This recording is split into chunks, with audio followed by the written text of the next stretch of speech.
One of the ways that she manages to hold her ground is to call out the very thing that's happening in front of her. She's gonna play along, but not without pointing out what she sees as absolutely ludicrous. One of the things I love about Bertha, and it's something we see when she has a confrontation with Mrs. Astor about being invited to the ball, is that she's not risk-averse, even when the stakes are high. And so much of society operates out of fear. We uphold certain social rules now because we're all trying to be polite and because everyone's afraid of what other people think of them. Julian writes about how does the individual shape their decisions, their goals, their ambition, the risks they take around what is expected of them by society, by where they fit in society. I looked in on Mrs. Astor today and she wouldn't accept my call. I told you. But I can't have her daughter here when she doesn't receive me. You can't pull the rug from under them now. You will not say can't to me. You know, people's children have power over them in a way that other people don't. The trouble is you assume she's weaker than you. She is weaker than I am in this instance. We'll see. And in our story, Bertha worked it out, and so she had to play it out. But of course, not giving anything away until the last minute. Won't you consider letting Carrie be included in the fun after all? Would you come with her? It is such a difficult time of year for If me. you wish for me to bring your very charming daughter back into the fold, then you must accompany her. Mrs. Astor basically called the shots, and everybody else fell into line, and she decides who's in and out. What are you waiting for? Backhouse Astor and Miss Caroline Astor. That. It would be complicated for Agnes to go against Mrs. Astor's wishes. Aunt Ada, what are you doing here? You may well ask. Lena Astor wrote saying it was a test of friendship. If you offend Mrs. Astor, you might have a long road towards reparation. Mrs. Astor, how good of you to come. How kind you are to receive me, Mrs. Russell. It's almost frightening how one little thing can cost you so much. Didn't it ever worry you that I might decide to destroy you after this evening? But you won't. Why not? Because we're too alike. When is the wedding? Friday. Same day as Mrs. Russell's ball. It's really happening then. Yes. Marion is making a decision that probably isn't the best decision by any measure.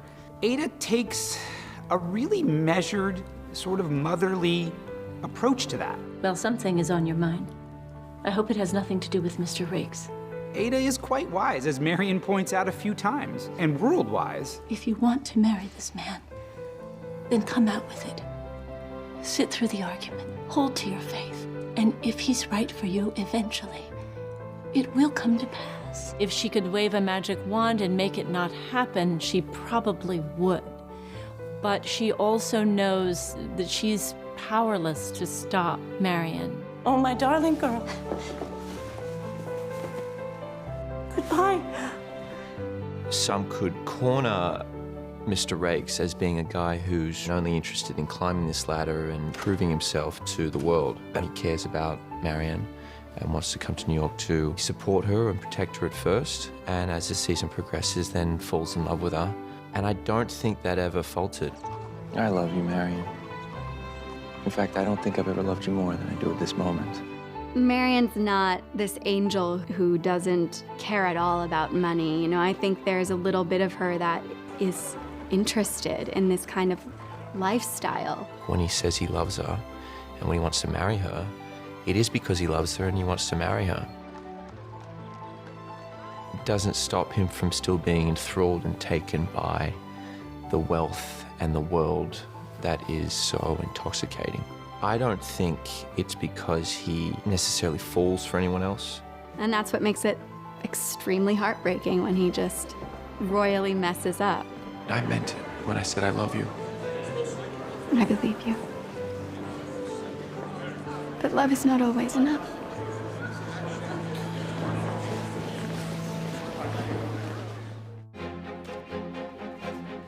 Everything before this moment between Peggy and her father felt to me like something that, with enough healing and humility, maybe we'd be surprised what they can get to. I think what's hard about finding out her baby is alive is that feels pretty unforgivable. He stole my child.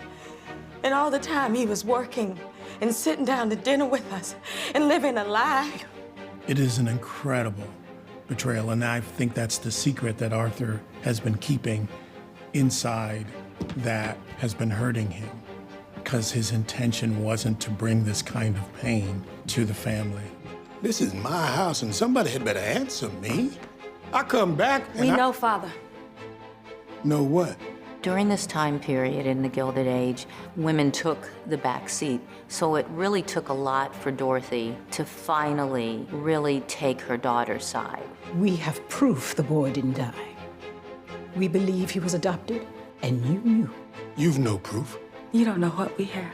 All of Arthur's actions are all from a place of love and also from a place of pain. I think a person like that who came out of slavery certainly means that the second part of his life must be dominated by success. We're catching an early train to Philadelphia.